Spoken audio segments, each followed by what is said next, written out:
Always a pleasure. I just want to say a couple things. Basically, if anything that you do, it's a thing called collateral damage. Okay. And we lost you. You said anything you do, there's a thing called what? Collateral damage. Collateral damage. Okay. Yeah. So you hit a pros against the con, and you say, well, hey, we may take a hit here for this, but the overwhelming fire may outweigh negativity. Okay? And that's how I look at it. So I can't believe that he's at of that stature, and no one ran that past him, and the effect that it would have. So, moreover, I say, you know, I'm going to put it right back on what are we going to do? Well, I appreciate your call, Kerry. I will go back to one of our previous callers and what I said when I first came on the show today, and that is, first and foremost, as a community, we got to take care of home. We've got to take care of our young people. We've got to take care of the education, the politics, the economics, and everything else in our communities. We've got to hold elected officials responsible in our communities. We have to develop levels of self-respect and self-love that we haven't seen yet.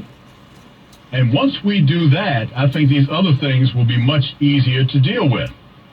It's a lot easier to make folks respect you when they see you respect yourself. I'm not sure we show a lot of that. And it goes on and on and on.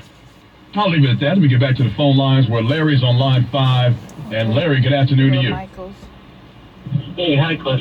I don't know if I'm catching something that's already been covered, but I've heard a lot of outrage and a lot of vilification, and on several levels it makes sense. What I haven't heard is, what would you have Dan Gilbert do that he hasn't already done? He's removed it, changed it, he's apologized.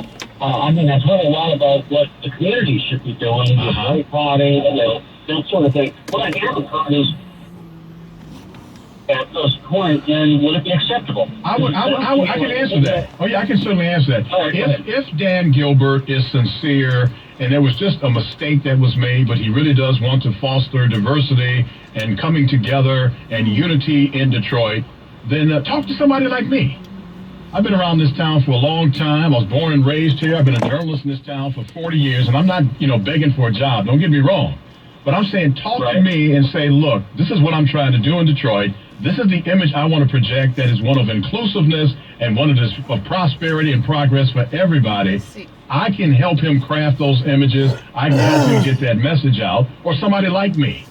It's not a brain surgery. I think that whoever he had working on this issue in the first place has proven themselves not to have the sensitivity or the understanding of Detroit to try to do this. So talk to somebody like me.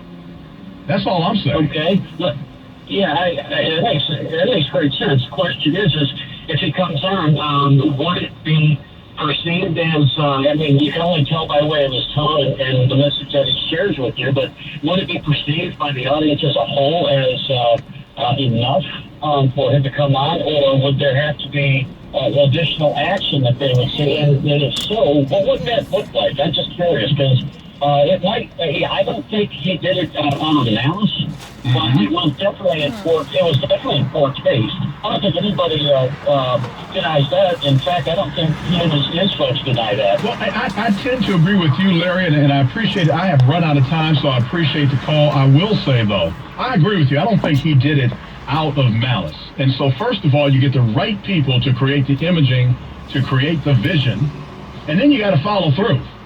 I understand that in Gilbert's organization and some of his businesses, you don't see a lot of folks of color who are hired or who make decisions and what have you. If you're going to commit to diversity, then do it. And if not, don't pretend. Hey, it's been an interesting show. I want to thank everybody for calling Miss Pageant Atterbury. Thank you so much for your contributions, Rachel McCracken. And it's Miss, let me see. Chalk is the last name. Is it Azare? Azare, I said it right. Azare Chalk, you did an outstanding job today. Good working with you as well. Karen Dumas set to come in, I believe, and do her thing, so I'm going to get out of the way. In the meantime, though, you know how I feel. I don't care how much you know until I know how much you care. Have a wonderful, wonderful Monday, everybody. Miss Sharisa, Glad you're taking it easy. Much love for you. And I'm out of here. I'm about to hit the road. This is 910 a.m. The Voice of Detroit.